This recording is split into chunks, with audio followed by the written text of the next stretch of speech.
Poursuivons sur le sujet de la protection privée. Cette fois-ci, on va procéder à l'installation d'un logiciel antivirus sur l'ordinateur. Cet antivirus est gratuit, très efficace. Je l'utilise depuis plusieurs années déjà. Il s'appelle Avast. Je le veux gratuit. Je ne veux pas payer pour. Voici, on voit une page qui dit télécharger Avast antivirus gratuit, édition familiale. Puis on s'aperçoit que c'est le site avast.com lui-même qui le propose en téléchargement. Avast, le concepteur du logiciel. Alors on clique pour obtenir la page de téléchargement du site Avast.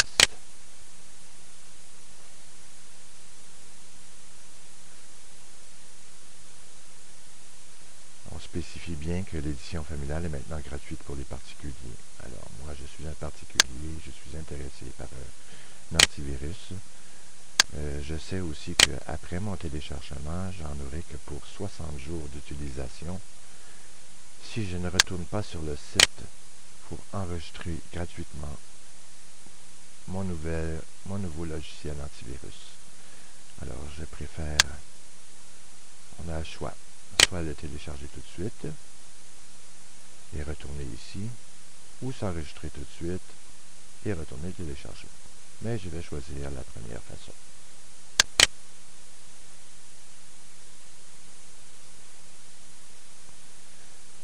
Voilà la page du logiciel. Je le télécharge sur mon ordinateur. Je l'enregistre donc pour pouvoir le conserver en permanence. Ici, par défaut, j'ai choisi l'endroit, c'est le bureau de Windows, parce que j'aime bien télécharger, puis un peu plus tard replacer ce même téléchargement ailleurs sur mon disque dur. Pour l'instant, je vais l'enregistrer sur le bureau. Je l'ai téléchargé une fois, alors je vais le remplacer pour recommencer le cours. Ici, on me propose de découvrir des tests, des comparatifs sur plus de 30 000 produits. Je ne suis pas intéressé, alors je dis annuler. Je quitte l'Internet Explorer temporairement.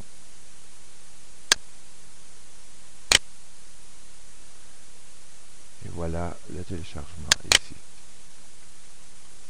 Je double-clique sur l'icône.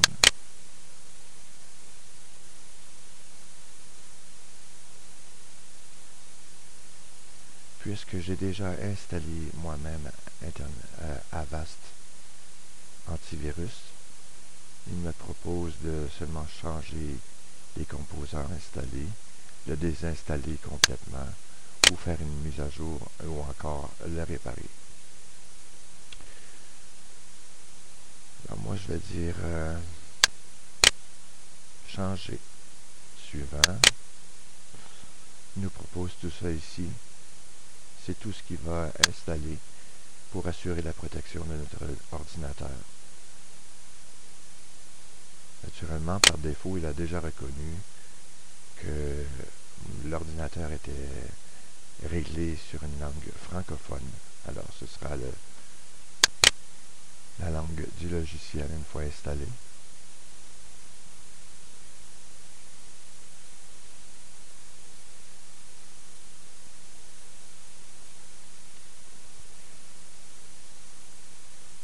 Alors, dans ce cas-ci, j'ai mis à jour mon produit.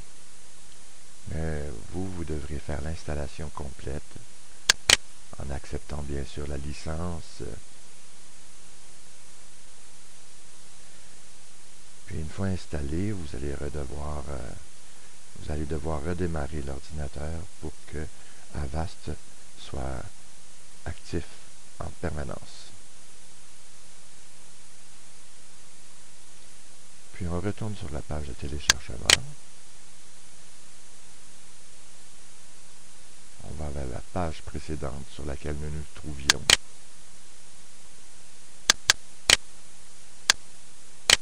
encore un pas en arrière.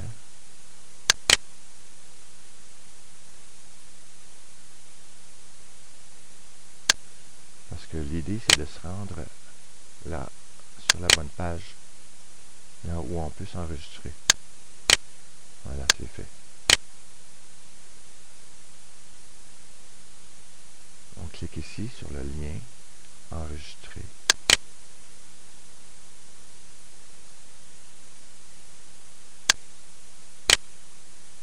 Je suis un nouvel utilisateur et j'ai besoin d'une clé d'enregistrement pour Avast familial.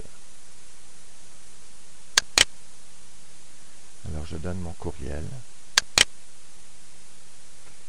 Par défaut, la langue d'enregistrement est français puisque on a reconnu que nous avions des paramètres régionaux établis sur la langue française. Mon courriel, dans ce cas-ci, sera lafortune.claude@yahoo.ca. Je retape le nom du courriel, de la boîte de courriel.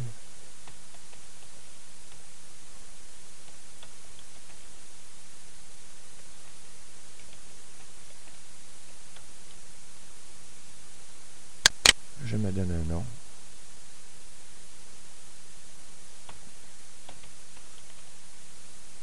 Je suis de l'État français, du Gabon. Dans ce cas-ci, je vais dire Canada. Je ne suis pas trop gêné de le dire. On est plusieurs au Canada, c'est pas dangereux de le dire. J'ai compris que j'ai le droit d'utiliser ce programme uniquement pour des buts personnels et non commerciaux. On coche. On inscrit les lettres que l'on voit à l'écran.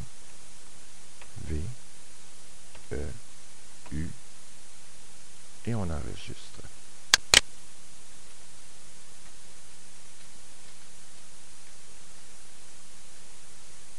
Alors, la demande d'enregistrement est parvenue à Alwell Software, qui représente la compagnie Avast, et ils disent que si l'adresse email inscrite est correcte, vous devriez recevoir un email avec la clé d'activation dans un délai de 24 heures.